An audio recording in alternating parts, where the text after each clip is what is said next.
Bismillahirrahmanirrahim. Assalamualaikum warahmatullahi wabarakatuh. Innal hamdalillah nahmaduhu wa nasta'inuhu wa nastaghfiruh wa na'udzu billahi min shururi anfusina wa sayyiati a'malina. Man yahdihillahu fala mudilla lahu wa man yudlil fala hadiya lahu. Wa asyhadu an la ilaha illallah wahdahu la syarika lahu wa asyhadu anna Muhammadan 'abduhu wa rasuluh. يا أيها الذين آمنوا اتقوا الله حق تقاته ولا تموتن إلا وأنتم مسلمون.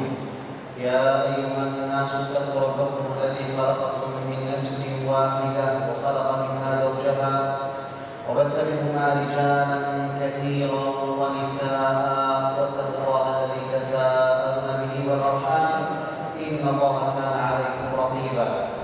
يا أيها الذين آمنوا اتقوا الله وقولوا قولا سديدا يصلح لكم أعمالكم ويغفر لكم ذنوبكم ومن يطع الله ورسوله فقد فاز فوزا عظيما.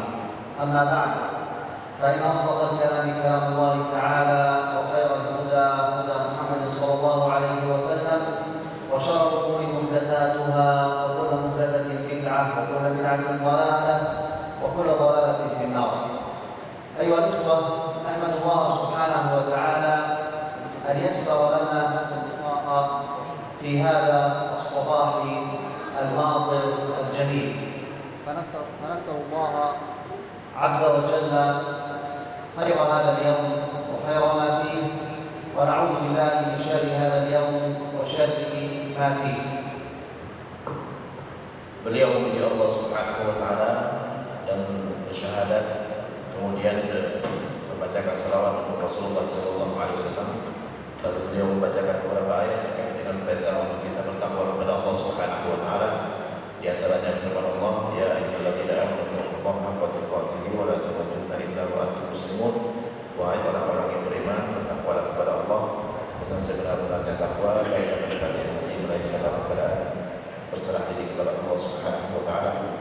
Kemudian beliau membacakan hadis, sesungguhnya perkataan yang paling jujur adalah perkataan Rasulullah sallallahu alaihi wasallam. Rasulullah mengatakan, hati-hati dengan perkara yang baru, karena perkara baru adalah bid'ah dan bid'ah adalah sesat. Kemudian beliau menyampaikan pujian kepada Allah Subhanahu wa taala, di mana kita mendapatkan kesempatan untuk berkumpul pada hari ini dalam waktu yang penuh dengan berkah dan turunnya hujan pada hari ini, dan kita berharap hari ini kita mendapatkan kebaikan dan kita berlindung daripada keburukan dari hari ini. سيكون حديثنا إن شاء الله تعالى عن بعض معاني الآيات التي سمعناها في الركعة الأولى وهي من سورة لقمان. Tema kita hari ini adalah kita akan membahas tentang beberapa ayat yang tadi saya baca di waktu salat subuh, yaitu di awal surah Luqman. فلقمان رجل صالح، وسميت سورة القرآن الكريم باسمه. Luqman adalah seorang yang saleh dan Allah Subhanahu wa taala menurunkan satu surat dengan nama surah Luqman. وقد ذكر الله عز وجل في بداية ذكره للقمان بأنه آتاه الحكمة. Di awal surat Allah Subhanahu wa taala menyebutkan bahwa Allah berikan kepadanya al-hikmah, kebijaksanaan. والحكمة أيها الإخوة هي وضع الشيء في موضعه سواء كان في الأقوال أو في الأفعال. Hikmah adalah kita menempatkan sesuatu pada tempatnya, baik itu berupa ucapan ataupun perbuatan.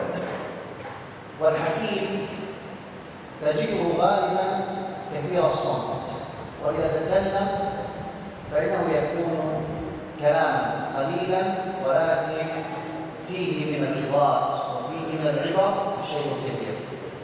Orang yang hakim atau orang yang bijaksana atau orang yang memiliki sifat hikmah adalah orang yang biasanya berbicaranya tidak banyak, tapi di saat dia berbicara perkataannya penuh dengan ibarat-ibarat atau pelajaran-pelajaran yang bisa kita ambil.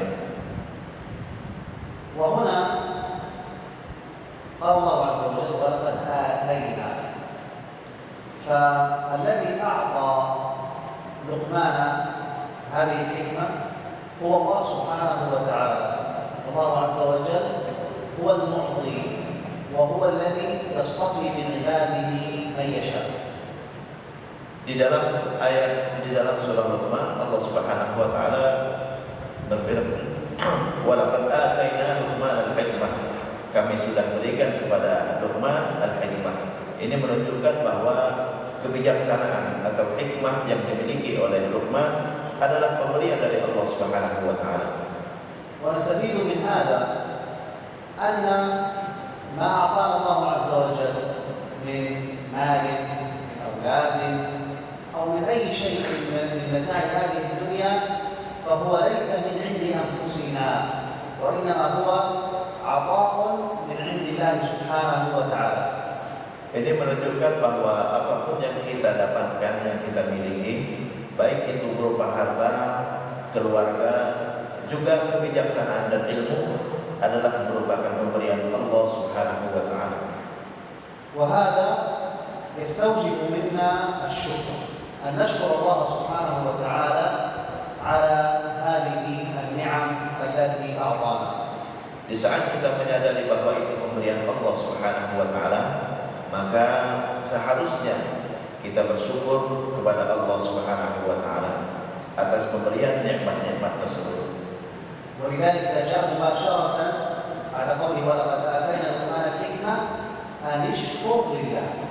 فشكر الله سبحانه وتعالى عبادة يجب علينا جميعا أن نشكر الله عز وجل.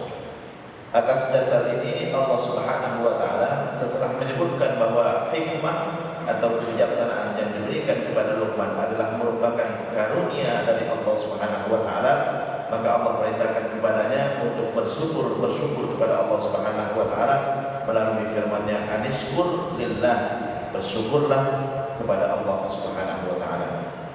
ومن يشكر فإنما يشكر لنفسه ومن كفر فإن الله غني حميد.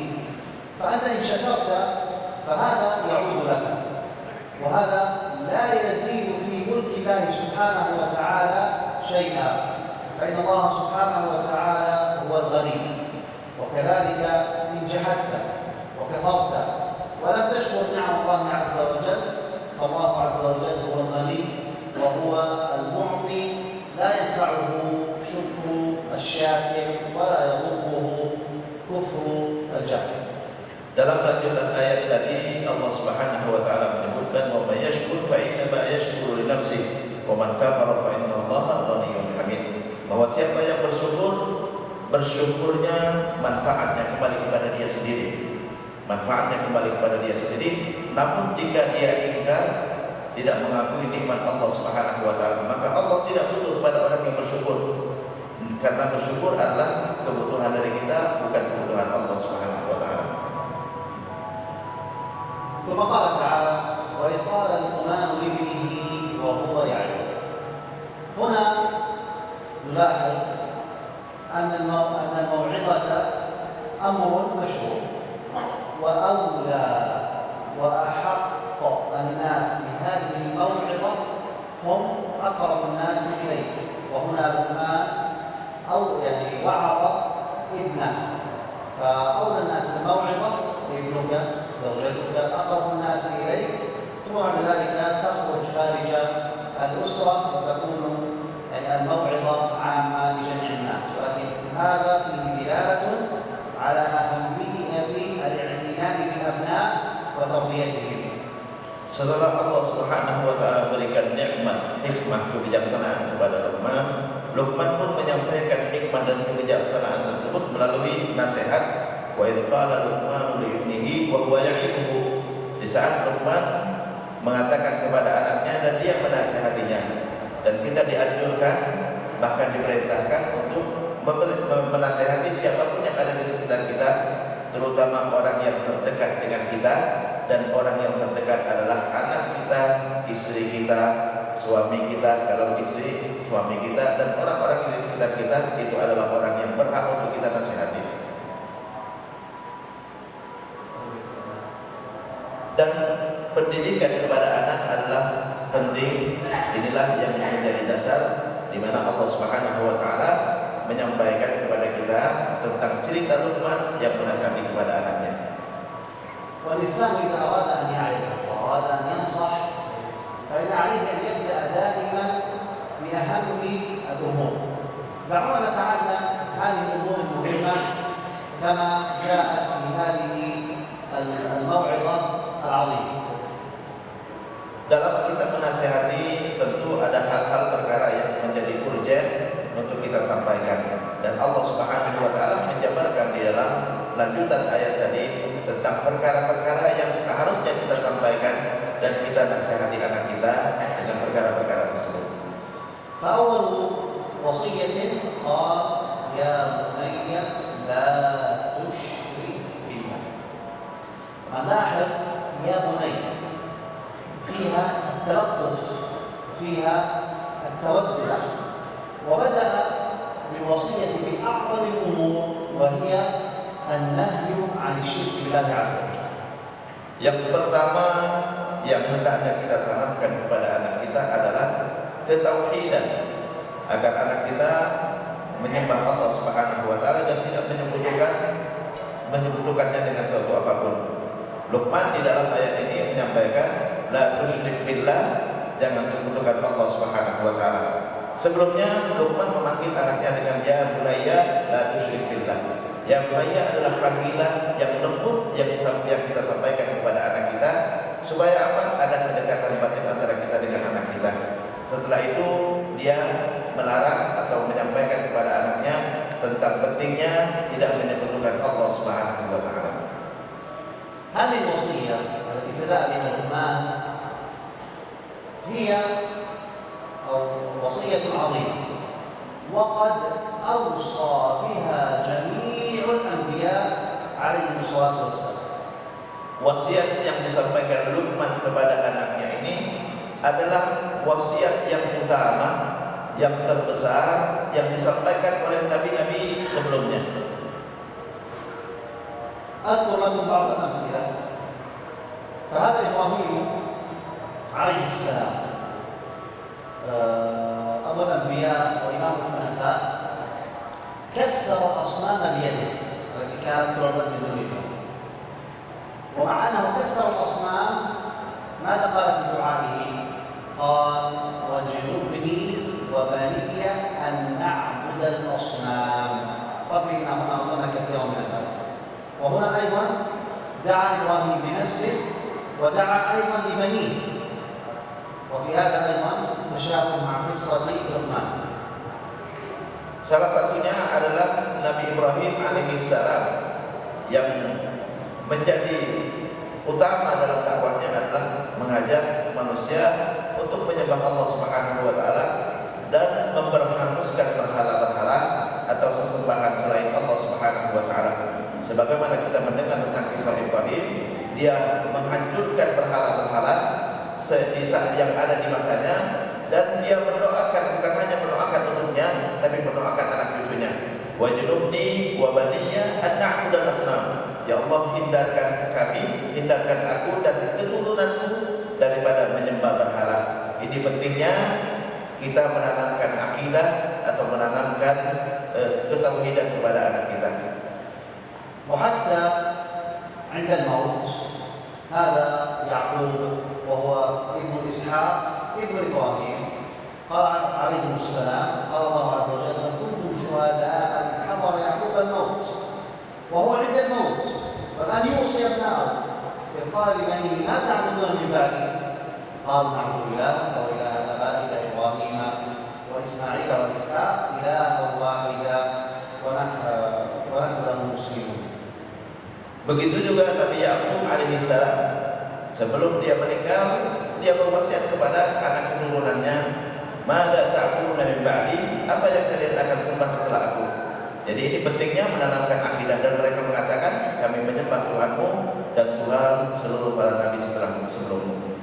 وجاء الأمر في القرآن الكريم بعبادة الله عز وجل وعدم الشرك. قال تعالى: "واعبدوا الله ولا تشركوا به شيئا." Dan di dalam Al-Quran Allah berkali-kali memperingatkan kepada kita untuk tidak menyekutukan Allah Subhanahu wa taala. Salah satunya Allah berfirman, "Wa'budullaha wa la tusyriku bihi syai'a." Sembahlah Allah dan jangan sekutukan Dia dengan sesuatu apapun.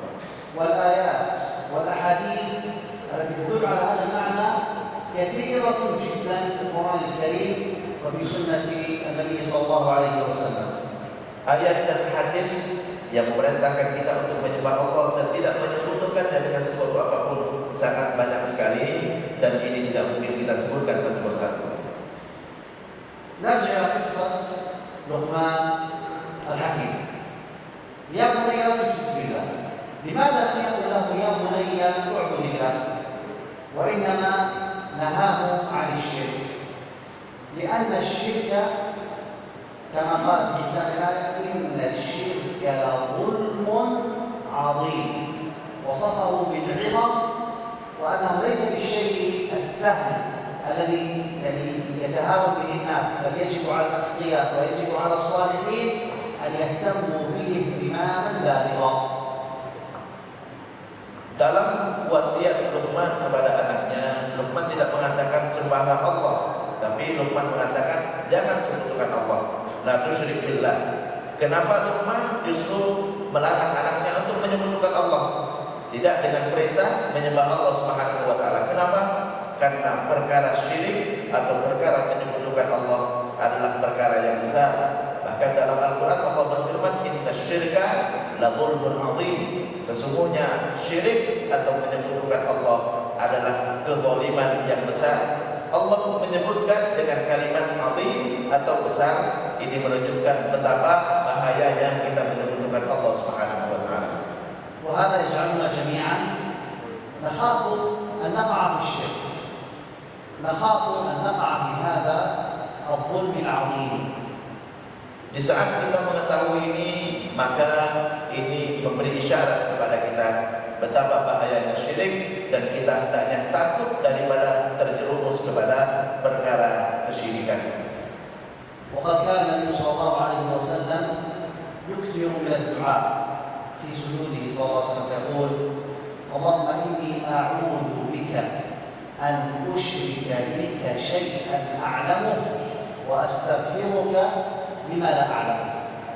Dan Rasulullah SAW di dalam doanya, terutama di saat sujud, selalu mengatakan dan selalu berdoa, Ya Allah, aku minta perlindungan kepadamu dari menyekutukanmu, baik dengan cara yang aku tahu ataupun aku tidak tahu.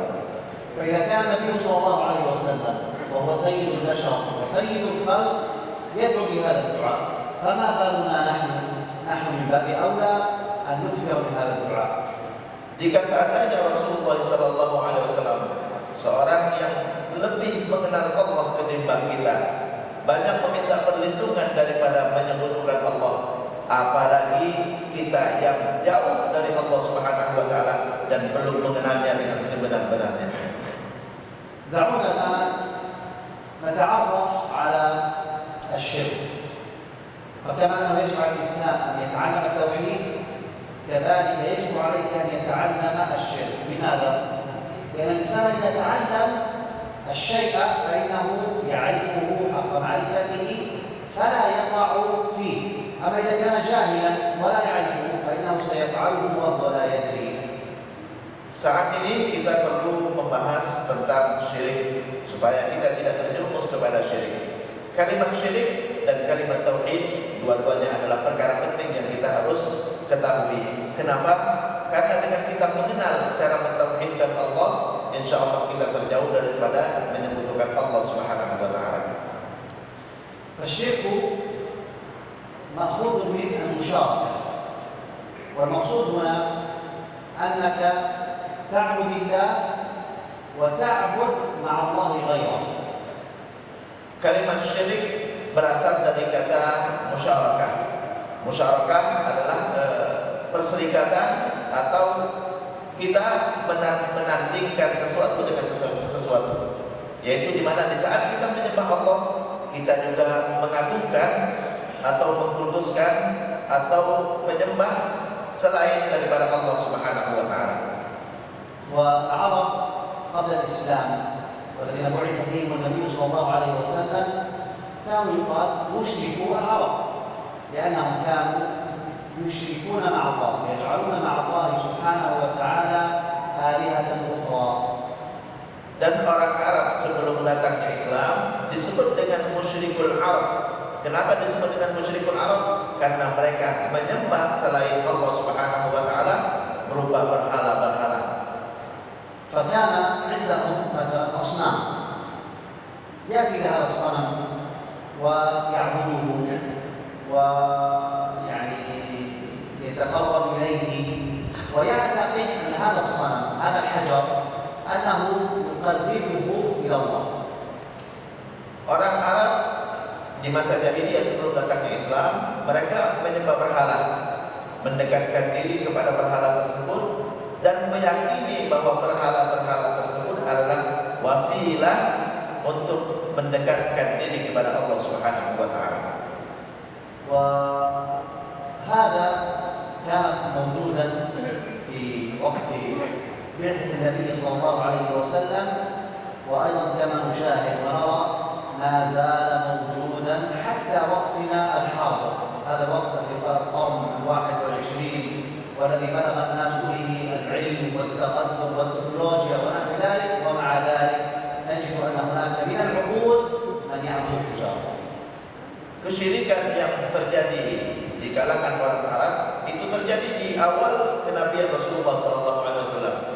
Bahkan bukan hanya di masa itu, sekarang pun banyak orang yang menyekutukan Allah Subhanahu wa taala di masa di mana teknologi sangat berkembang sekali. Banyak orang yang menyembah selain Allah Subhanahu wa taala atau memutuskan sesuatu selain Allah Subhanahu wa taala. ولا تقتصر العبادة فقط على الحجارة، وإنما قد يعبدون الشجر، وقد يعبدون أيضا البشر، يعبد البشر بعضهم بعضا. Tidak hanya mereka menyembah berhala yang terbuat dari batu, tapi juga mereka menyembah makhluk-makhluk yang lain seperti pohon, bahkan mereka menyembah manusia. وقد يعبد البعض القبور، bahkan sebagian menyembah kuburan. والجامع لهذه العبادة أيها الإخوة هي أن يعلق الإنسان قلبه بهذا المعبود، سواء كان حجرا، شجرا، قبرا، بشرا، ويعتقد أنه يجلب له النفع وأنه يدفع عنه الضر، أو أنه يصيبه بالضر ويصرف عنه النفع، وهذا لا يكون إلا لله سبحانه وتعالى. Yang mengumpulkan dari semua persembahan tadi atau sesembahan tadi, baik itu berupa batu, patung, pohon, manusia dan lain-lain, adalah di mana mereka menggantungkan harapan mereka kepada sesembahan tersebut dan meyakini bahwa sesembahan tersebut memberikan manfaat kepada mereka atau bahkan bisa menghindarkan mereka dari mudarat. Dan ini tidak ada yang berhak untuk melakukan semua itu kecuali Allah Subhanahu wa taala. وقد بين الله عز وجل في القرآن الكريم الدلائل الواضحة على بطلان الشرك. Dan Allah Subhanahu wa taala sudah menyebutkan di dalam Al-Qur'an dalil yang sangat banyak sekali tentang kebatilan daripada syirik. فقال سبحانه: إن تدعوهم لا يسمعوا دعاءكم ولو سمعوا ما استجابوا لكم. وكان يتكلم عن المعبودات وعن الأموات، فهذا الميت الذي أنتم تدعونه ولا يسمع، ولو سمع ما استطاع أن يجيبك ولا يستطيع أن يملك بنفسه أن يجد نفسه نفعا أو أن يدفع عن نفسه ضرا، فكيف سيجيبك أنت وكيف سيستجيب لك ويعني يعطيك الخير ويدفع عنك الشر. Allah Subhanahu wa taala berfirman di dalam Al-Qur'an, jika engkau meminta kepada mereka, mereka tidak akan menjawabmu. Kalaupun mereka menjawabmu, mereka tidak bisa. Kalaupun mereka mendengarkan doamu, mereka mungkin batu-batu atau pohon-pohon atau semua sesembahan tadi, di saat mereka mendengarkan permintaanmu, mereka bisa mengabulkan, sementara mereka sendiri tidak bisa menghindarkan diri mereka dari mudarat dan tidak bisa mendatangkan manfaat untuk diri mereka sendiri. ولذلك المسلم يعلق قلبه دائما وأبدا بالذي خلقه سبحانه وتعالى. Karena itu seorang muslim harus menggantungkan dirinya hanya kepada Allah Subhanahu wa taala. فإذا كنت مريضا أو كان عندك مريض أو كنت بحاجة إلى مال أو أردت زوجك أن تتزوج أو نحو ذلك فلا تقل إلا يا رب، فإن الرب سبحانه وتعالى هو الذي يستجيب الدعاء.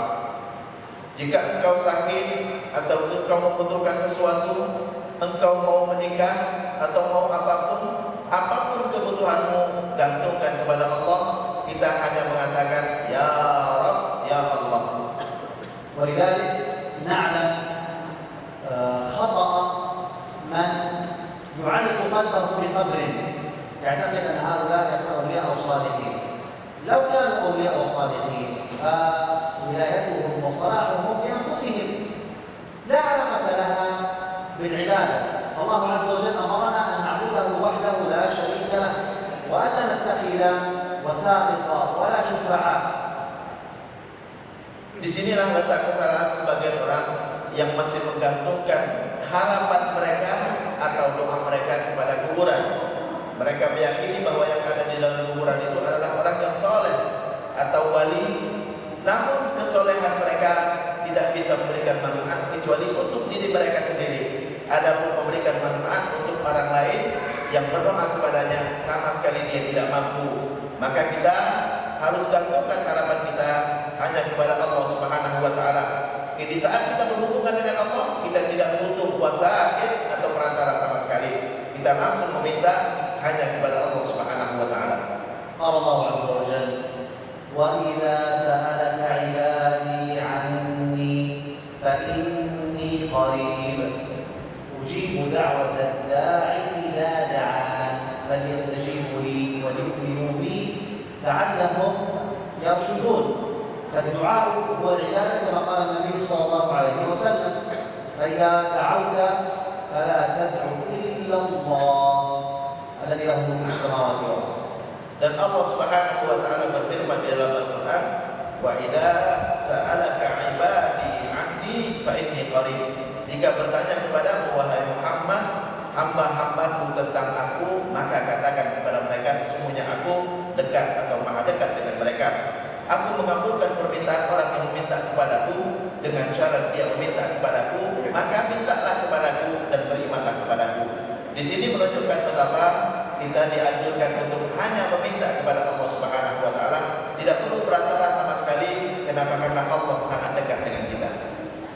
من صور الشرك الأكبر الذي لا يغفر الله عز وجل عبادة البشر، وأكبر مثال على عبادة البشر عبادة النصارى للمسيح عيسى بن مريم.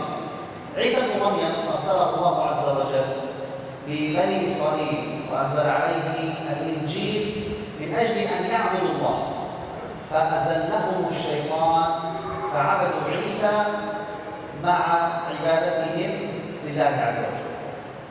Salah satu bentuk kesyirikan yang terjadi di muka bumi adalah apa yang terjadi pada kaum Nasrani, di mana Allah Subhanahu wa taala mengutus kepada mereka Nabi Isa alaihi salam untuk menyampaikan wahyu dari Allah Subhanahu wa taala. Namun akhirnya justru mereka mempertuhankan Nabi Isa dan menyembah Nabi Isa, padahal hanya Allah yang berhak untuk disembah, dan mereka mengkuduskan Nabi Isa, menjadikannya sebagai Tuhan bersama Allah Subhanahu wa taala. وصور الشرك أيها الإخوة كثيرة وكثيرة جدا، فعلينا أن نتعلمها وأن نعرفها حتى لا نقع فيها. Banyak sekali bentuk-bentuk syirik yang terjadi di muka bumi yang harus kita ketahui agar kita terhindar daripadanya. فإن الشرك هو الذنب الوحيد الذي لا يغفره الله عز وجل، والشرك جزاء المشرك أنه تحرم عليه الجنة ويكون من أهل النار والعياذ بالله تعالى. Dan dosa syirik adalah menyebabkan dosa seorang tersebut tidak diampuni Allah Subhanahu wa taala. Satu-satunya dosa yang tidak bisa diampuni Allah adalah menyekutukan Allah. Dan juga di saat seorang menyekutukan Allah Subhanahu wa taala, maka diharamkan darinya mendapatkan surga Allah Subhanahu wa taala. Inna syirka zulmun 'azim. Zulmun لأن الإنسان خلقه الله عز وجل ورباه وأنعم عليه وأمره بعبادته، فبدلا من أن يعبد الله عز وجل وحده لا شريك له فإنه جعل له المثيل وجعل له الشريك. Syirik sebagaimana disebutkan Allah di dalam Al-Quran adalah kezaliman yang besar. Kenapa disebutkan kezaliman? Karena Allah Subhanahu wa taala sudah ciptakan manusia dan sudah mendidiknya, membesarkannya adalah untuk menyembahnya. Di saat Allah perintahkan dia untuk menyembah Allah Subhanahu wa taala, justru dia menjadikan sekutu bagi Allah Subhanahu wa taala. ننتقل إلى الوصية الثانية من وصايا الرحمن الحكيم، ألا وهي وصايا الإنسان بوالديه. انتقل مباشرة بعد النهي عن الشرك والتحذير من الشرك إلى الوصية بالوالدين لعظم حقهما. Setelah Allah memerintahkan kepada kita untuk tidak menyekutukannya dengan suatu apapun, kita melihat wasiat yang kedua yang disampaikan oleh Luqman kepada anaknya adalah agar kita berbuat baik kepada kedua orang tua. Kenapa? Karena kedua orang tua memiliki hak yang besar terhadap kita. وهذا أيضا جاء في سورة النساء بعد الأمر بعبادة الله والنهي عن الشرك الوصية بالوالدين واعبدوا الله ولا تشركوا به شيئا وبالوالدين إحسانا. Perintah untuk berbuat baik kepada kedua orang tua juga ada di surah An-Nisa, di mana Allah Subhanahu wa taala meletakkan perintah berbuat baik kepada kedua orang tua setelah perintah menyembah Allah Subhanahu wa taala. Allah berfirman di dalam Al-Qur'an di surah An-Nisa, wa'budullah wa la tusyriku bihi syai'a wa bil walidayni ihsana. Sembahlah Allah dan jangan sekutukan dengan sesuatu apapun, dan berbuat yang terbaiklah untuk kedua orang tua. والوالدان حقهما عظيم، ولكن حق الأم على الولد أعظم من حقه للوالد. Hak kedua orang tua sangatlah besar, dan dari kedua orang tua adalah hak ibu lebih besar daripada hak ayah. فقال سبحانه حملته أمه وهنا على وهن، فالأم تحمل ابنها في بطنها وتكون في حال الحمل ضعيفة ويعني دائمة الشكوى والأوجاع، ثم بعد أن تلده فإنها تقوم على رعايته وكذلك بإرضاعه حتى يعني يتم عامين لمن أراد أن يتم الرضاعة. Kenapa haknya ibu lebih besar? Karena dia sudah merasakan kelemahan di atas kelemahan. Allah berfirman, wa hamalathu ummuhu wahnan ala wahnin wa fisaluhu fi amain, di mana dia sudah mengandung anaknya kelemahan di atas kelemahan. Kenapa? Di saat dia mengandung, dia merasakan betapa banyak sekali penderitaan, banyak sekali keluhan-keluhan di saat dia melahirkan, dia mengandung, dan di saat setelah melahirkan, dia juga yang mendidik dan juga memelihara anaknya dan menyusuinya sampai usia 2 tahun. فالإنسان أو الولد الصغير كما تعلمون يحتاج إلى رعاية طويلة، وهذا فقط في بني الإنسان، بخلاف الحيوانات. الحيوانات مجرد ما ولد يعني قد يقوم مباشرة ويمشي ويعتمد على نفسه أو يحتاج إلى رعاية قليلة، بخلاف الإنسان فإن الوالدين يقومان على تربيته السنوات الطويلة. Manusia berbeda dengan makhluk yang lainnya, terutama hewan, di mana manusia butuh perhatian yang sangat besar dari kedua orang tuanya. Tidak hanya setelah dilahirkan dia disuruh mandiri, tapi dia dididik bertahun-tahun oleh kedua orang tuanya. Berbeda dengan hewan, di saat dia melahirkan, setelah dilahirkan, maka dia mencari makan sendiri, dia ditinggal pergi oleh induknya. Namun di saat anak yang manusia dilahirkan, dia diasuh oleh ibunya dan dididik sampai besar bertahun-tahun mereka menderita di dalam mendidik anaknya. ولو نظرنا في القرآن الكريم وفي السنة النبوية نجد أن هناك آيات كثيرة تبين كيفية البر بالوالدين، وكذلك الأحاديث كثيرة في بيان البر بالوالدين، وهذا يحتاج إلى لا أقول محاضرة بل محاضرات مستقلة، ولا أظن هذا الأمر يخفى عليكم إن شاء الله تعالى. Banyak sekali ayat-ayat dan hadis-hadis yang menyebutkan bagaimana cara kita berbakti kepada kedua orang tua. Ayatnya sangat banyak dan hadisnya sangat banyak. Kalau kita bahas itu muhadharah atau ceramah berkali-kali untuk bisa kita membahas bagaimana cara mendidik. Dan itu saya yakin bapak-bapak dan saudara-saudara semuanya tidak ada yang tidak tahu tentang itu. ومن عظم حق الوالدين أن الله عز وجل كرر هنا الشكر في أول وصية، في أول ذكر لقمان أن يشكر لله، وما يشكر فإنما يشكر لنفسه، وهنا أن اشكر لي ولوالديك إلي المصير. فأنت أيها المسلم تشكر الله عز وجل على هذه النعمة أنه هيأ لك الوالدين ليقوموا على تربيتك، وتشكر الله سبحانه وتعالى على هذه النعمة، وأيضا تشكر لوالديك أنهما قاما بهذا أعظم قيام وربياك بقدر ما يستطيعان أحسن تربية.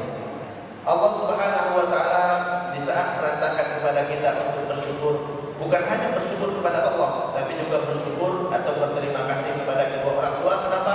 Karena manusia lahir di dunia dan keberadaannya di dunia salah satunya adalah sebabnya keberadaan kedua orang tuanya.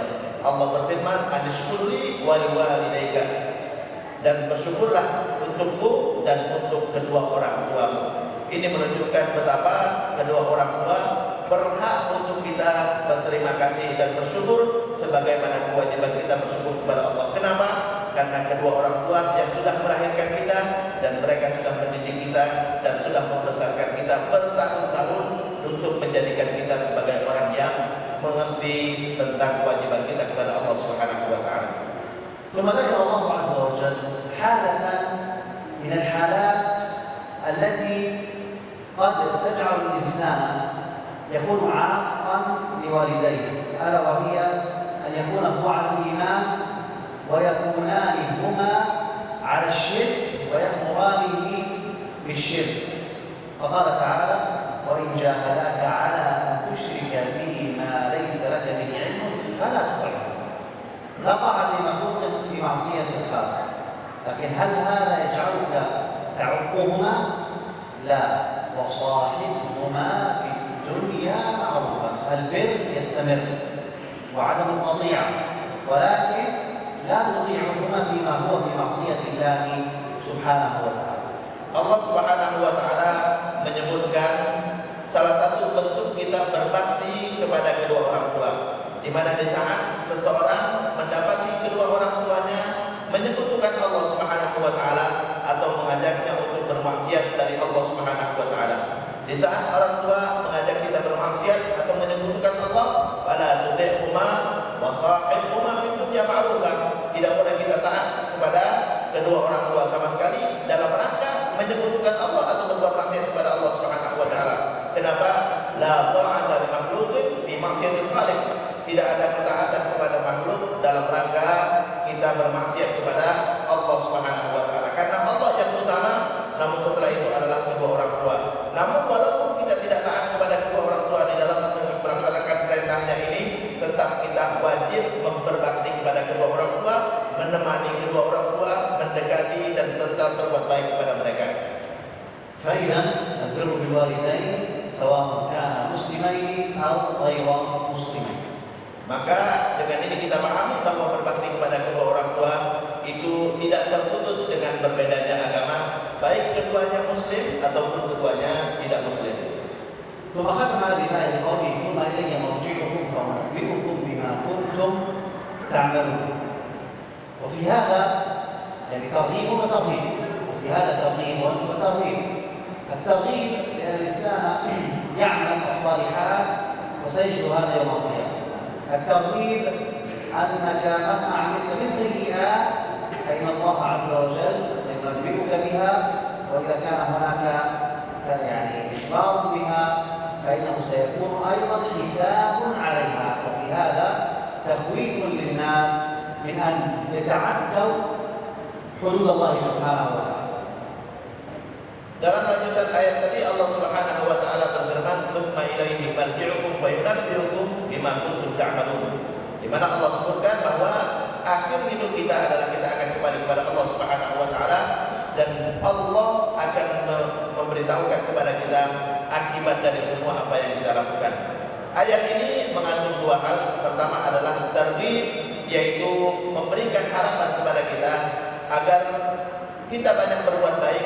Di saat kita berbuat baik, maka perbuatan baik itu akan dihisab, dihitung oleh Allah Subhanahu wa taala dan kita akan mendapatkan ganjaran yang besar dari perbuatan baik tersebut. Dan sekaligus targhib, yaitu agar kita hati-hati jangan sampai kita terjerumus kepada perbuatan maksiat, karena tidak ada maksiat apapun melainkan Allah akan tulis juga dan Allah akan berikan ganjaran terhadap maksiat yang kita lakukan dan kita akan mendapatkan akibatnya berupa azab di akhirat nanti. ثم ينتقل بالوصية إلى أمر مهم، ألا وهو مراقبة الله سبحانه وتعالى في جميع الأحوال، في السر والعلن، حيث يراك الناس وحيث لا يراك الناس، فإن الله عز وجل مطلع عليك ويعلم السر وأخفى. Lalu wasiat selanjutnya yang disampaikan oleh Luqman adalah agar kita merasa atau kita meyakini bahwa Allah Subhanahu wa taala senantiasa memuraqabah atau mengawasi kita, gerak-gerik kita semuanya dalam pengawasan Allah Subhanahu wa taala, tidak ada yang tersembunyi dari Allah Subhanahu wa taala. وقال تعالى في وصية لقمان يا بني إنها إن تك مثقال حبة من خردل. الحبة من خردل أي شيء صغير فتكن في صخرة، في داخل صخرة، أو في السماوات، هذه السماوات على وسعها وعظمها، أو في الأرض والأرض أيضا على وسعها وكبرها، يأتي بها الله إن الله لطيف خبير. فالله عز وجل يعلم كل شيء ولا تخفى عليه خافية سبحانه وتعالى. Dalam wasiat Luqman kepada anaknya, dia menyebutkan, ya bunayya, wahai anakku, in taku mithqala habbatin min khardal fatakun fi sahra aw fis samawat ya'ti biha Allah aw fil ardi ya'ti biha Allah. Wahai anakku, andai saja ada sesuatu hal yang kecil, in taku mithqala habbatin min khardal. Mithqala habbatin min khardal adalah sesuatu yang sangat kecil sekali. Fi sakhratin, di dalam di batu atau di gunung batu yang besar. Fi sakhratin artinya sesuatu yang sangat kecil berada di gunung batu yang besar yang mungkin tidak terlihat sama sekali.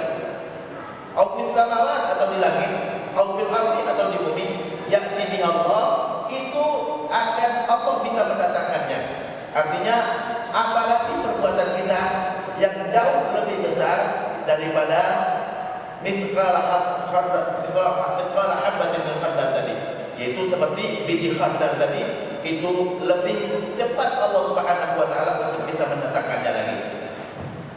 وعلم الله عز وجل واسع لا يحيط به شيء وهو يحيط بكل شيء. قال تعالى وعنده مفاتح الغيب لا يعلمها إلا هو ويعلم ما في البر والبحر وما تسقط من ورقة إلا يعلمها ولا حبة في ظلمات الأرض ولا رطب ولا يابس إلا بكتاب مبين. كلما قرأت هذه الآية يعني أزداد يقينا بعظمة الرب عز وجل. ونحن هنا مثلا في إندونيسيا ما أكثر الأشجار وما أكثر الغابات، كم عدد الأوراق التي تسقط؟ كثير، أليس كذلك؟ غابات يعني لا نستطيع أن نعدها ولا أن نحصيها، لكن أيهما أكثر؟ الورق الذي يسقط أو الورق الثابت على الشجر؟ الورق الثابت على الشجر، أليس كذلك؟ فالله عز وجل يعلم كل شيء ولا تخفى عليه خافية سبحانه وتعالى. وهذه العقيدة عند المسلم تجعله دائما مراقبة لله عز وجل، فلا يفعل إلا ما أمره به ويجتنب ما نهاه عنه. Allah Subhanahu wa taala mengetahui semua yang ada di langit dan bumi. Semuanya tidak ada yang lepas daripada pengetahuan Allah Subhanahu wa taala. Jangankan perbuatan kita, apa yang jatuh dari pohon, dari daun yang kering, itu semua diketahui Allah Subhanahu wa taala. Terkadang kita melihat banyaknya daun yang berterbangan, itu semua diketahui Allah Subhanahu wa taala. Semuanya sudah tercatat di kitab mubin, di dalam kitab yang jelas yang Allah Subhanahu wa taala akan hadirkan. Maka perbuatan kita begitu juga di akhirat nanti akan dihadirkan Allah Subhanahu wa taala.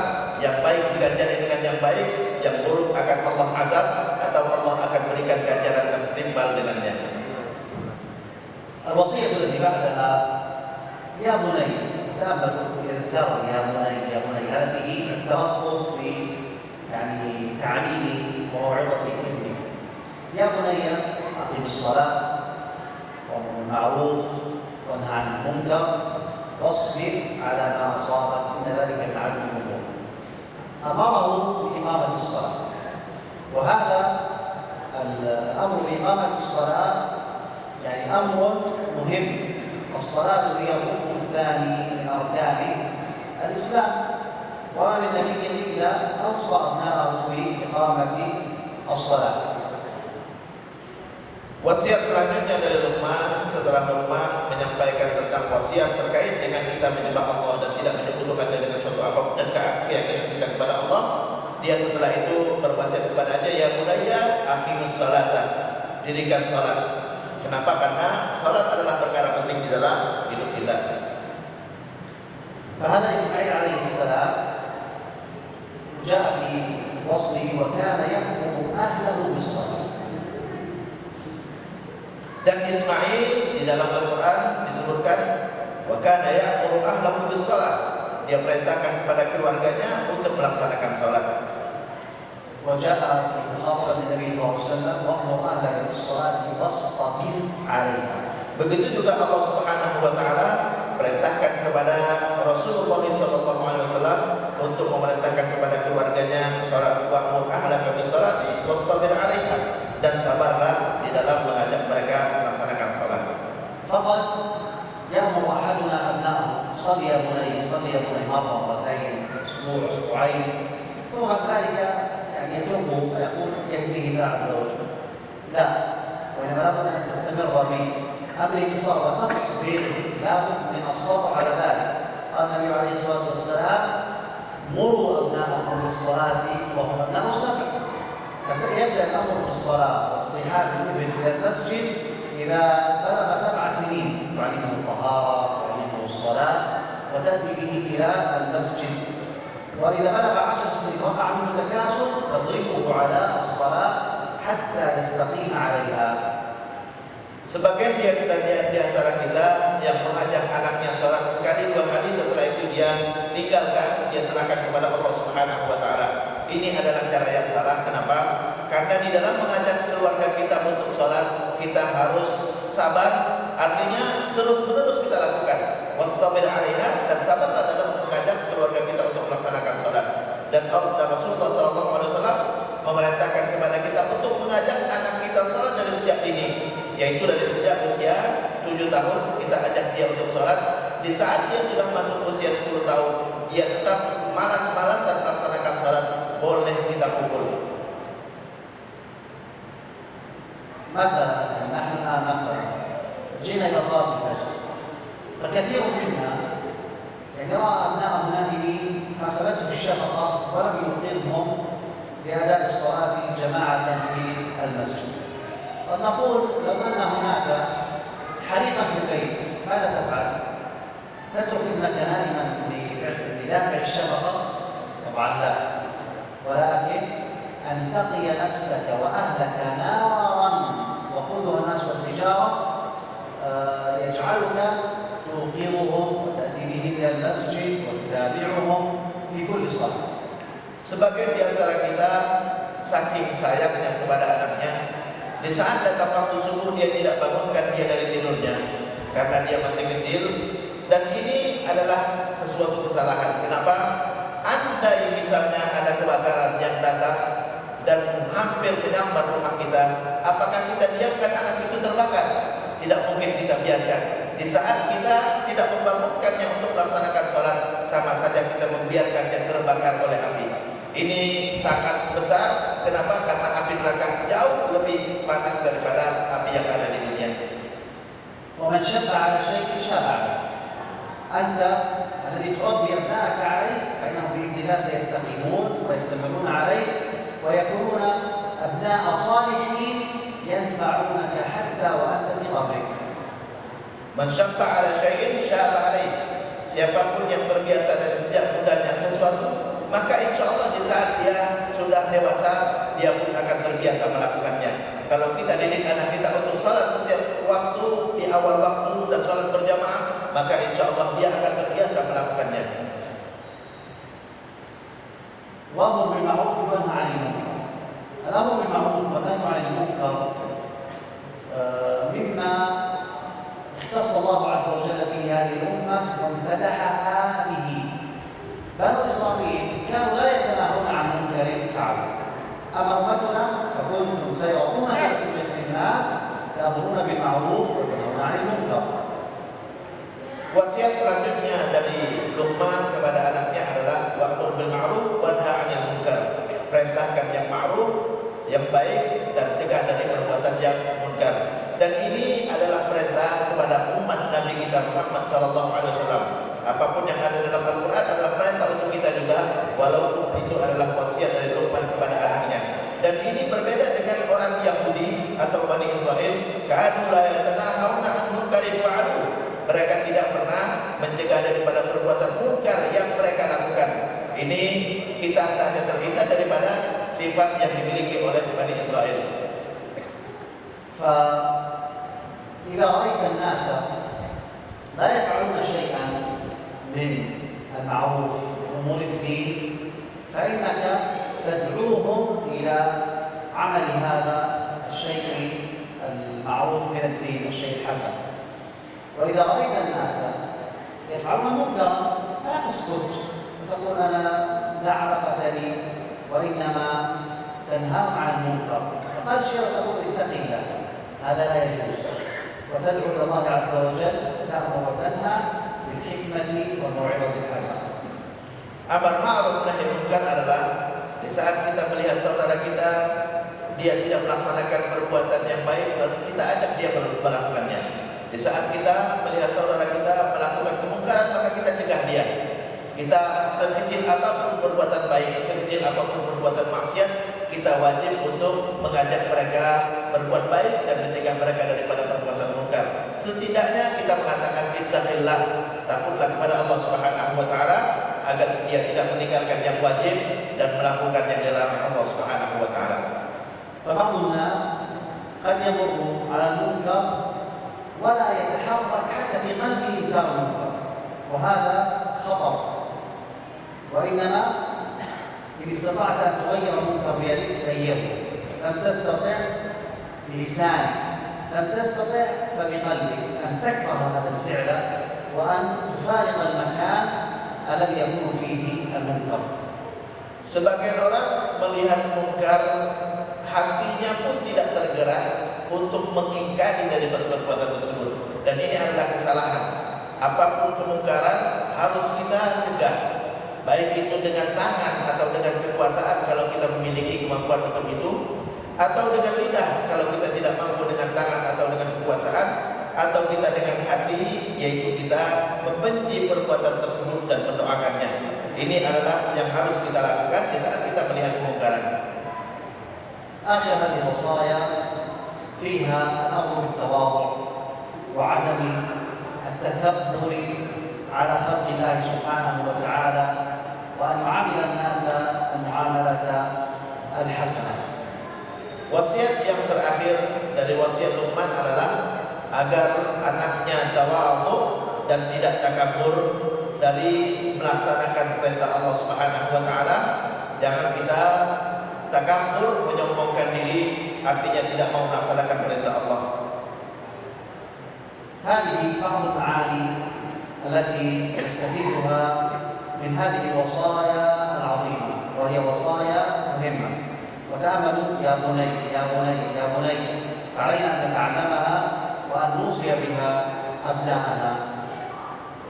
Ini pelajaran-pelajaran yang bisa kita ambil dari surah Luqman, yang merupakan wasiat Luqman kepada anaknya, dan kita hendaknya mengikuti.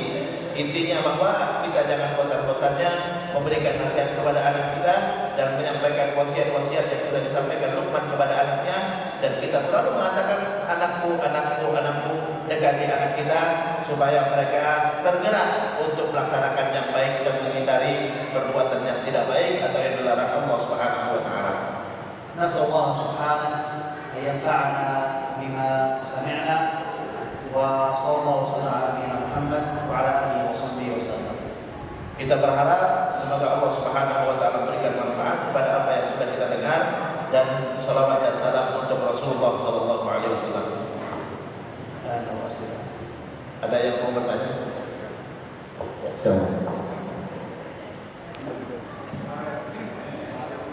Assalamualaikum warahmatullahi wabarakatuh. Alhamdulillah, syukur sekali pagi ini kita mendapatkan banyak manfaat dari apa yang telah disampaikan oleh Syekh. Di dalam surat Luqman tadi sudah banyak menjelaskan tentang syirik, juga yang syirik itu dosa besar, sehingga punya akan sampai masuk neraka. Tapi sebelum Allah menceritakan tentang keluarga Luqman itu sendiri, di dalam surat Luqman Allah juga menceritakan orang yang akan mendapatkan azab yang sangat menghinakan, yaitu di ayat 6, wa minan nas may yashtari lahwal hadits liyudilla an sabilillah bighairi ilmin wa yattakhidha huzwa ulaika lahum adzabun muhin.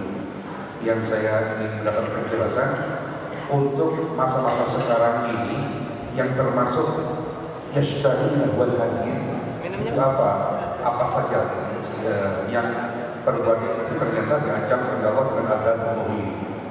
Yang pertama. Yang kedua, ketika saya menjelaskan tadi wasiat Luqman kepada putranya, ya bunayya aqim sholata wa'mur bil ma'ruf wa nahy 'anil munkar wasbir 'ala ma asabak. Nah, wasbir 'ala ma asabak ini tadi belum sempat dijelaskan kenapa Luqman berpesannya sampai ketika memerintahkan aqim sholat wa'mur bil ma'ruf wa nahy 'anil munkar. Mungkin amar ma'ruf nahi munkar itu kan berat, sehingga Luqman berpesan wasbir 'ala ma asabak. Ini yang dimaksud dari Luqman itu musibah apa saja akan menimpa anaknya itu. Itu mohon wasbir 'ala ma asabak dijelaskan juga. Terima kasih. Wassalamualaikum warahmatullahi wabarakatuh.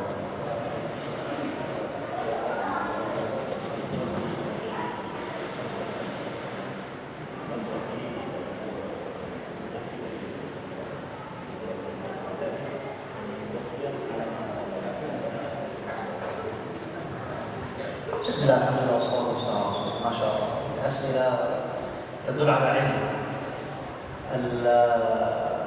ومن الناس من يشتري له الحديث. يعني أعلم الناس في كتاب الله عز وجل هم الصحابة، وفسر ابن عبد مسعود وغيره رضي الله عنهم لهو الحديث هنا بالغناء. الغناء محرم في الشرع، وهو هنا لهو الحديث. وقال النبي صلى الله عليه وسلم: ليكونن أقوام من أمتي يستحلون الكر والحرير والخمر والمعازف. فالمعازف حرام، وسيكون في آخر الزمان من يستحلها ويقول هي حلال. وبالمناسبة عندكم في اللغة الإنجليزية، البحث الإنجليزية، يسمون الغناء لغو. فاللغو هذا والله أعلم كأنه مأخوذ من اللغو في اللغة العربية، واللغو في اللغة العربية هو كل كلام لا فائدة منه، والغناء لا فائدة منه إلا أنه يدعو الناس إلى الفاحشة وإلى الحب الغير عفيف، ويدعو إلى الزنا والعياذ بالله. فهذا كله محرم في شرعنا، والله تعالى. هذا جواب السؤال. Jawaban soalan pertama adalah terkait dengan firman Allah: "Wa minhum may yashtari lahwal hadits." Yashtari lahwal hadits. Yashtari lahwal hadits. Lahwal hadits di sini ditafsirkan oleh sahabat adalah al-ghina, yaitu lagu atau nyanyian. Dan ini dilarang di dalam Islam. Banyak sekali hadis di mana Rasulullah SAW melarang lagu atau musik, ya, dan kita tidak boleh sama sekali mendengarkan kalimat-kalimat yang bersifat tidak ada manfaatnya sama sekali. Lahwal hadis artinya adalah ucapan yang sia-sia, ucapan yang sia-sia. Bahkan di dalam bahasa Indonesia kita namakan dengan lagu. Lagu ada hubungannya dengan bahasa Arab yang dari kata lagun, lagu, lagu, lagu. Lagu atau lagu adalah kata-kata yang tidak ada manfaatnya. Nah, hendaknya kita sebagai orang Islam menghindari hal ini. أما جواب السؤال الثاني يعني نحن قفزنا عنه لأن الوقت انتهى، ولكن نبهنا عليه السادس جزاه الله خيرا. واصبر على ما أصاب. نعم، الأمر بالمعروف والنهي عن المنكر لا يظن أن كل الناس سيتقبلون منه ويقولون بارك الله فيك وجزاك الله خيرا، لا، بل قد يواجه الصدود، بل قد يعادى لأنه يأمر بالمعروف وينهى عن المنكر، ولذلك واصبر على ما أصاب.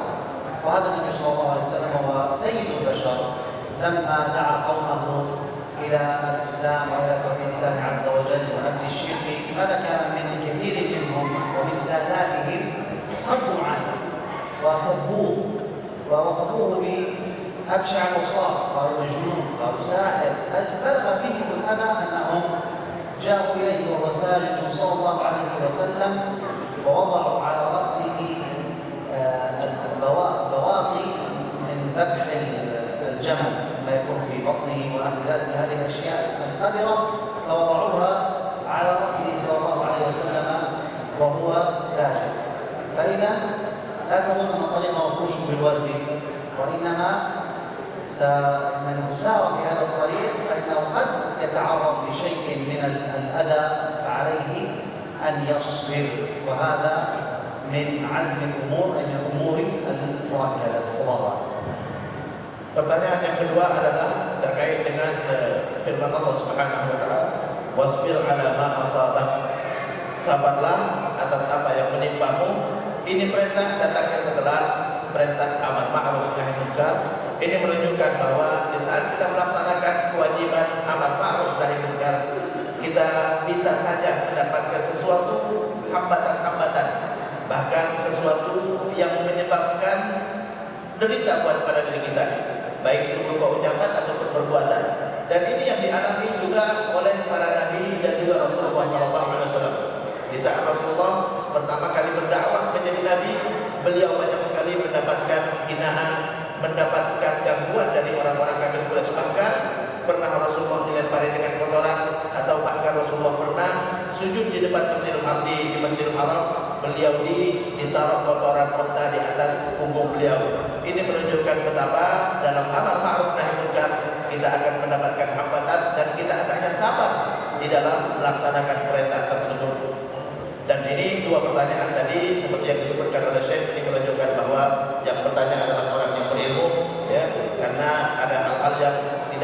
sempat dia sampaikan disampaikan dalam melalui pertanyaan, dan ini diucapkan terima kasih kepada beliau.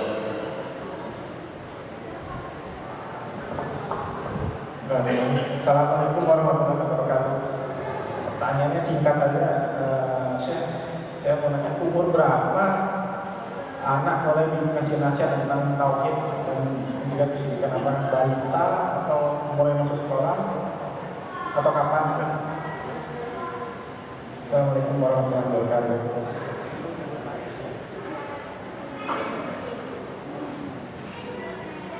نعم، هذا سؤال جيد. التربية تبدأ مع الطفل يعني منذ أن بداية أن يعقل وأن يستجيب لوالديه. فمتى ما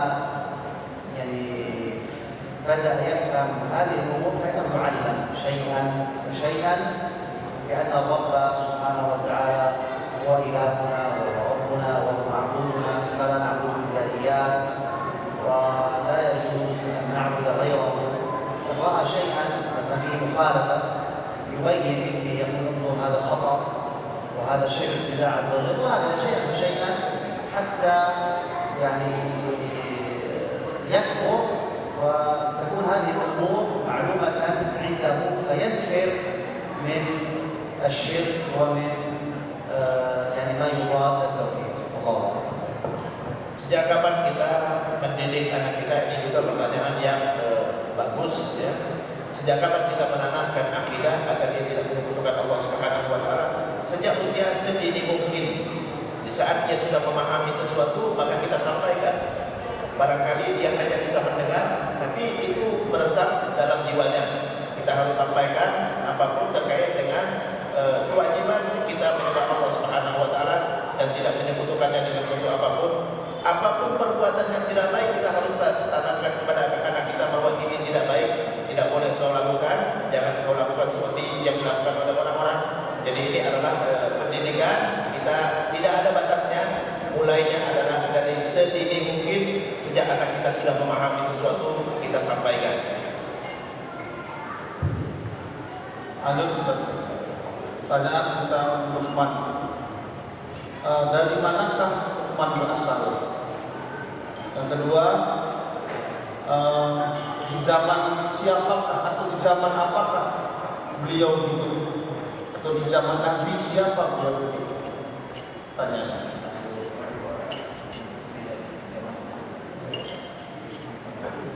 أيضا سؤال جيد. أصل لقمان لم يرد بيان ذلك في الكتاب ولا السنة، فلذلك يقول الله أعلم.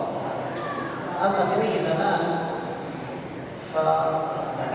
أذكر أنني قرأت بعض الآثار أن لقمان كان في زمن داود عليه السلام، فلعله من بني إسرائيل والله أعلم. Terkait dengan Luqman, asalnya dari mana ini tidak pernah saya dengar asalnya dari mana, wallahu a'lam. Sementara dia hidup di masa siapa, sebagaimana disebutkan dalam sejumlah riwayat, dia hidup di masa Daud alaihi salam atau di masa Bani Israil.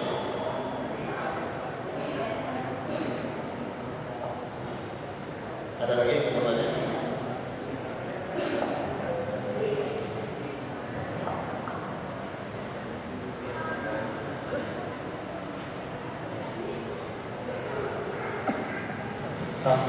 Warahmatullahi wabarakatuh. Pertanyaan saya, kalau berharap anaknya alim, ulang alim, kita selenggarakan pendidikan termasuk sekolah, ulang alim.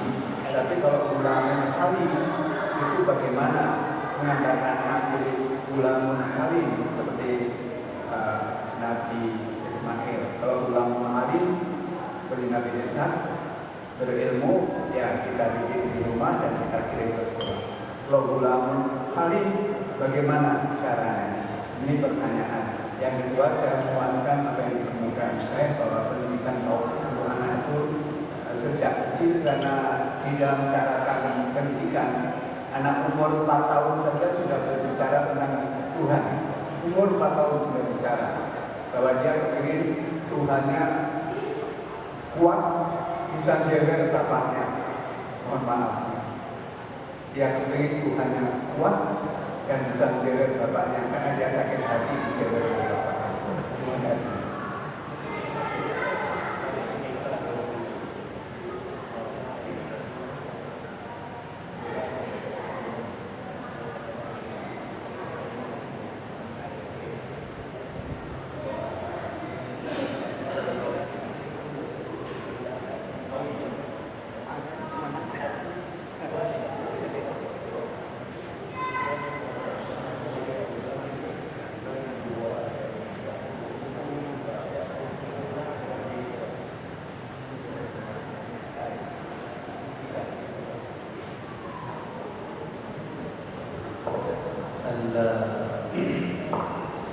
التربية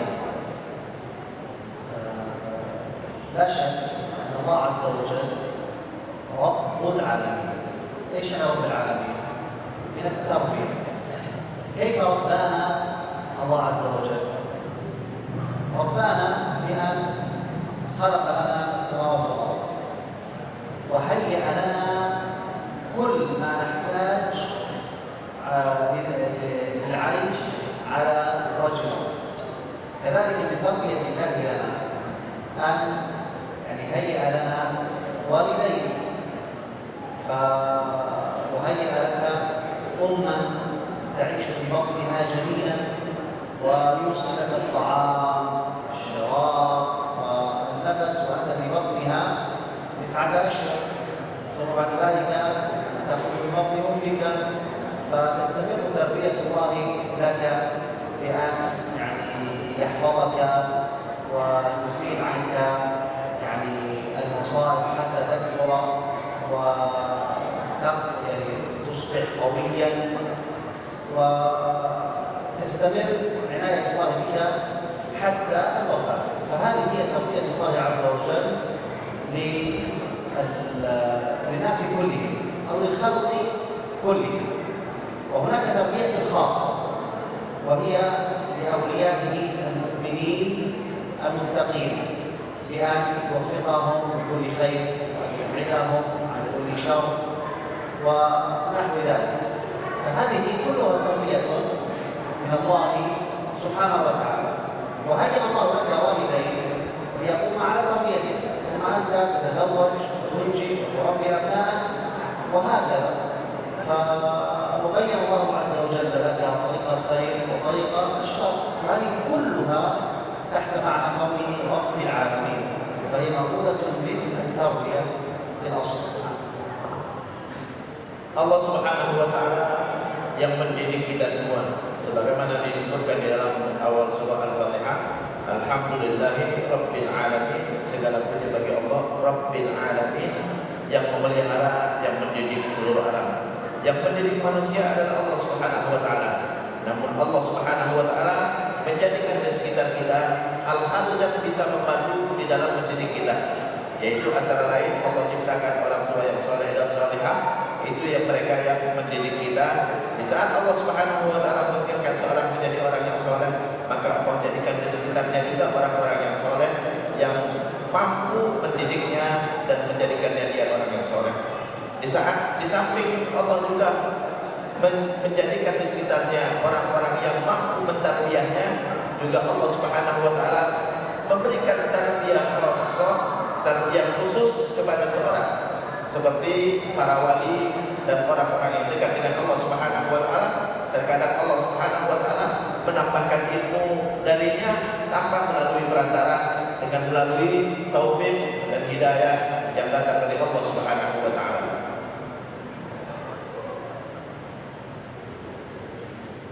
Ada lagi?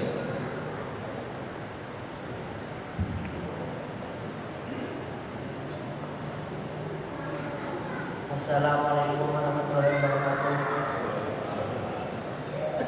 Saya ingin menanyakan bagaimana cara agar tidak terpengaruh dan tidak terjerumus ke dalam kemaksiatan pada di zaman era modern ini, yaitu contohnya pada media sosial. Terima kasih. Assalamualaikum warahmatullahi wabarakatuh.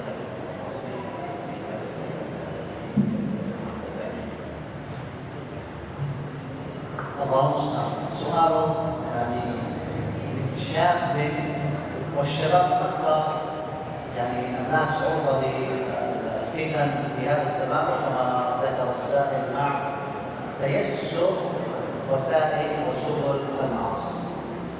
فأقول في وصايا لقمان الكثير من الإجابة على أو فيها في وصايا لقمان الإجابة على هذا السؤال. فالآن أنت أيها المسلم، أنت أيها الشاب، إذا عصيت تعصي من؟ تعصي الله الذي خلقك. طيب أنت هل تعصي الله بشيء يعني ليس من نعم الله؟ الجواب لا، وإنما الله أعطاك صحة وأعطاك مالا، فأنت تعصي الله عز وجل بهذه النعم التي أعطاك.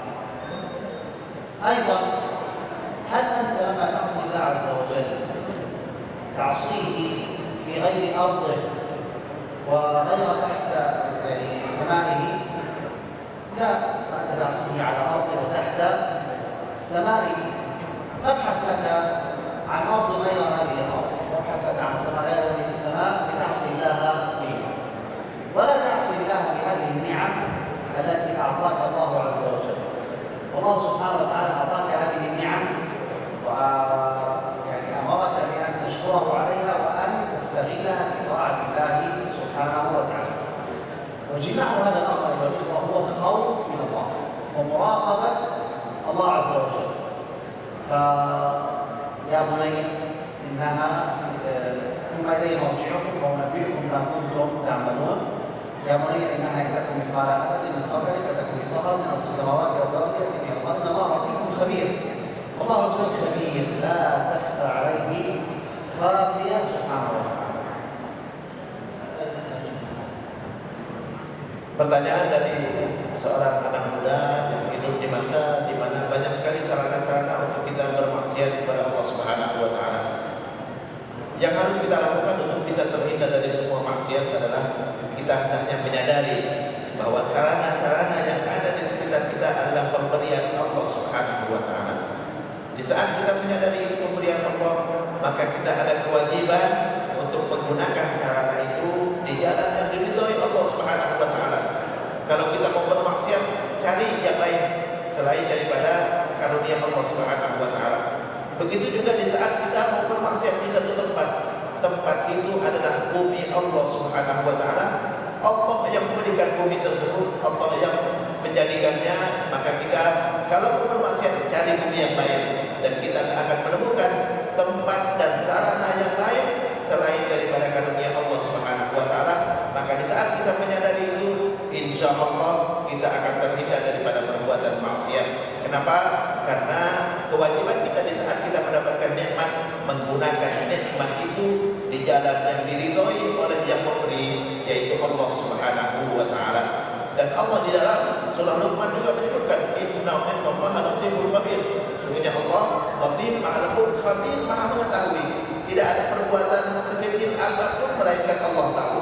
Tidak ada perbuatan sekecil apapun melainkan Allah mengetahuinya. Maka di saat kita menyadari bahwa Allah selalu mengawasi kita dan mengetahui perbuatan kita, kita akan terhindar daripada perbuatan maksiat. وكذلك ينظر إلى هذه المعصية. هذه المعصية مهما بلغت إنما هي يعني استمتاع لحظات، ولكن ماذا يترتب على هذه اللحظات؟ يترتب عليها سعادة؟ لا والله، وإنما يترتب عليها ندامة، ويترتب عليها ضيق في الصدر، ويترتب عليها أيضا يعني نقص في الرزق. ثبت عن النبي صلى الله عليه وسلم في مسند الإمام أحمد أنه قال إن الرجل لا يحرم الرزق بالذنب يصيبه. فأيضا تسبب المعصية وحشة بينك وبين الناس، من شغل المعصية ومن أثارها في الدنيا. Dan ya, hal yang selanjutnya yang harus kita sadari supaya kita terhindar daripada berbuat maksiat, bahwa maksiat itu memberikan dampak buruk kepada kita. Dampak buruknya antara lain adalah kita merasa sempit hidup di dunia, kita merasa menyesal dan merasa bersalah, dan hidup kita akan penuh dengan penyesalan.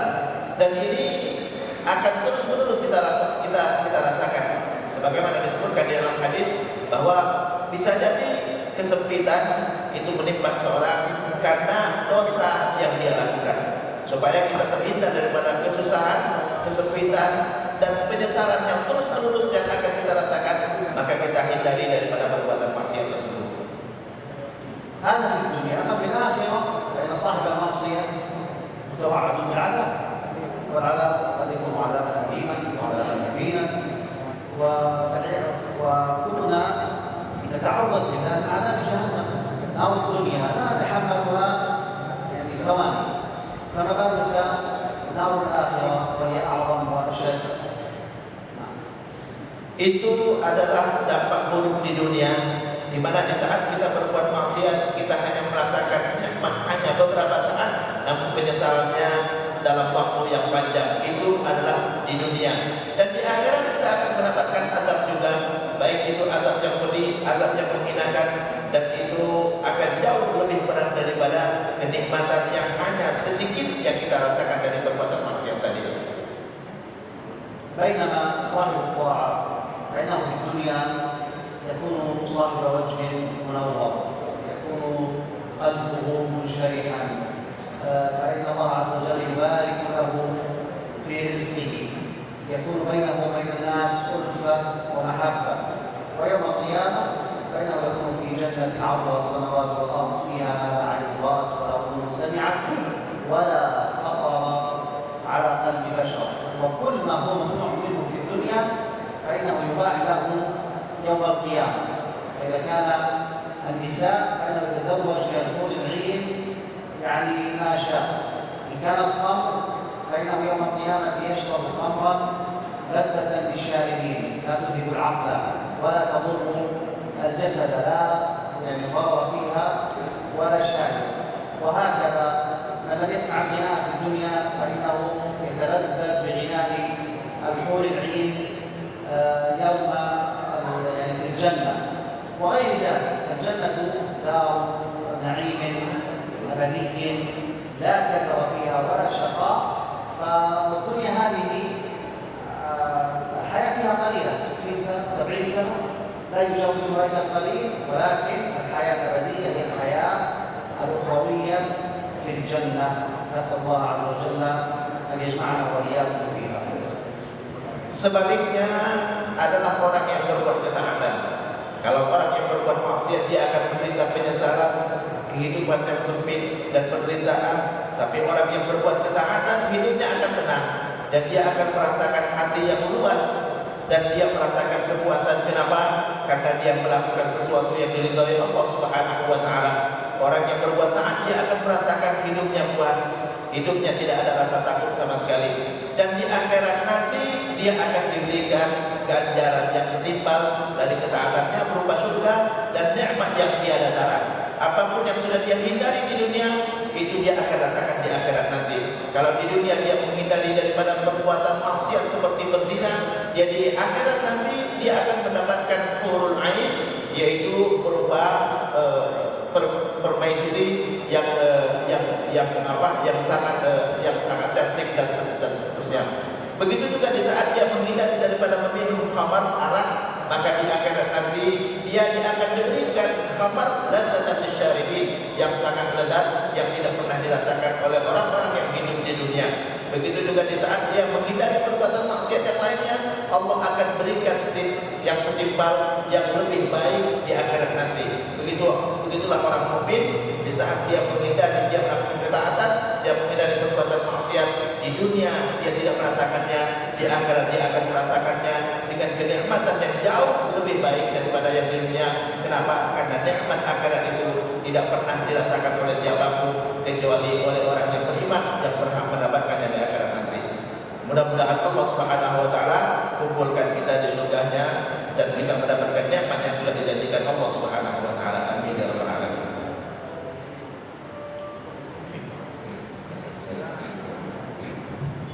Kita masih satu pertanyaan lagi.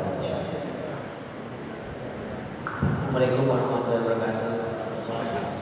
Saya mau nanya apa hukumnya kalau kita memandikan orang jenazah yang tidak muslim? Kebetulan ibu saya kan belum muslim, dan juga bagaimana caranya selain kita berdoa baca pada Allah, bagaimana caranya agar mengajak kita ke dalam muslim?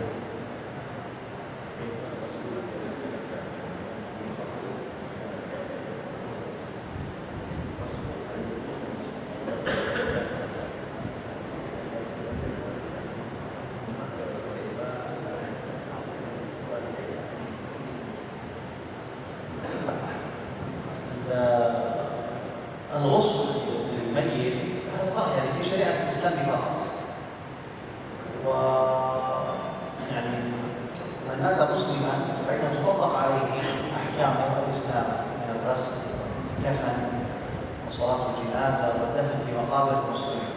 أما لم يكن مسلما فلا يعني يفعل معه ذلك ولا يفيده ذلك شيئا. أما دعوة الوالدين غير المسلمين إلى الإسلام فكما جاء في وصاياهما وصاحبهما في الدنيا معروفا، أحسن إليهما بل زد في الإحسان إليهما وزد في البر بهما، ويعني حسن أخلاقك معهما وأكثر من الدعاء، أكثر من الدعاء، فإن الله عز وجل بيده القلوب يقلبها كيف شاء. وهذا أبو هريرة رضي الله عنه كان يعني مؤمنا وكانت أمه كافر، فسأل النبي صلى الله عليه وسلم أن يدعو لأمه فرجع إلى البيت وقد كانت يعني معادية للإسلام، فرجع إلى البيت وأراد الدخول فقالت له على رسلك، فكانت تبتسم لأنها يعني تريد الدخول في الإسلام. والله عز وجل بيده هداية من شاء، فعلينا ألا ننسى هذا السلاح العظيم وهو بيد كل مسلم، ألا وهو دعاء الله سبحانه وتعالى. إذن عليك بالبر بهما، عليك بالزيادة في البر، عليك بحسن المعاملة وحسن الخلق، وتطيعهما في كل شيء من المعروف، لا ترد شيئا من المعروف. إن أمرك بمنكر أو بشرك أو بكفر لا طاعة لمخلوق في معصية الخالق، والله تعالى. Terkait dengan memandikan jenazah orang yang kafir, ya, terutama kedua orang tua, sebenarnya memandikan jenazah adalah syariat khusus yang ada di dalam Islam. Di dalam Islam, seorang yang meninggal wajib kita mandikan, kita kafani, kita salatkan, lalu kita kuburkan. Namun kalau jenazahnya itu adalah jenazah non-muslim, maka tidak ada kewajiban kita untuk memandikannya. Tidak ada kewajiban yang empat tadi kepada orang yang kafir. Kita mandikan pun tidak ada manfaat buat dia sama sekali. Namun kalau jenazah orang yang muslim wajib kita mandikan. Tapi kalau dia kafir tidak perlu kita mandikan sama sekali karena itu tidak memberikan manfaat. Namun di saat kedua orang tua masih hidup dan dia belum muslim, maka kita tetap ada kewajiban untuk berbakti kepada kedua orang tua. Sebagaimana disebutkan dalam wasiat umat, wasahibhuma fid dunya ma'rufa. Tetap di saat dia hidup di dunia, kita tetap ada kewajiban berbuat baik kepada mereka berdua, dan di antara berbuat baik adalah kita tetap mendoakan dan berharap semoga Allah memberikan hidayah kepada keduanya, sebagaimana yang terjadi pada Abu Hurairah radhiyallahu anhu. Di saat beliau masuk Islam, orang tuanya belum masuk Islam sama sekali, dan dia tidak segan-segannya untuk meminta kepada Rasulullah agar didoakan orang tuanya supaya masuk Islam, dan Rasulullah mendoakannya. Dan di saat dia kembali ke rumah orang tuanya, dia dapati orang tuanya sudah ingin masuk Islam dan mau bersyahadat. Dan ini adalah hal yang terbaik untuk kita lakukan. Tidak dilarang kita mendoakan orang yang kafir agar dia masuk Islam, terutama orang yang terdekat dengan kita, dan utamanya adalah kedua orang tua kita.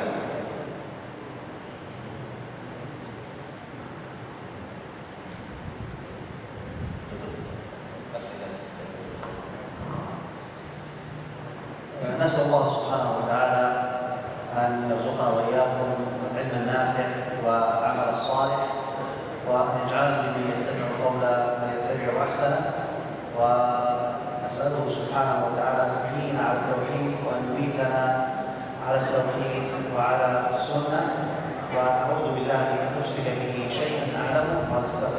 ونستغفره لما لا نعلمه، ونسأل الله سبحانه وتعالى من الخير كله عاجله وآجله ما علمنا منه وما لم نعلم، ونعوذ بالله من الشر كله عاجله وآجله ما علمنا منه وما لم نعلم.